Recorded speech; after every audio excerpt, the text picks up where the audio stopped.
How to buy a SparkChain token. So this token came under the symbol of a spark. Now before we start, this is not financial advice. I'm not professional or economic expert. So before investing in any project that you find on my channel, please do your own research. Now before going on buy this token, make sure to go and engage with the community. As you can see, they have 49 members there. So go and engage with it. Now as you can see, this token is available on the screener. It's created 1 month ago and increased by 2000% in less than 24 hours. Now I will show you how to buy this token.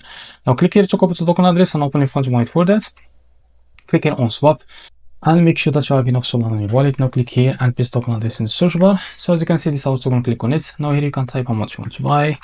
And here you will be able to see how much you receive that token. As you can see, to select the provider, click on pricing, click on provider. Now select Jupiter, for example, click on apply. Now go back and click here on swap and you will be able to redirect to the Jupiter provider page to be able to buy this token. So this is how to buy a Spark token. If you found this very helpful, please like and subscribe. See you next video.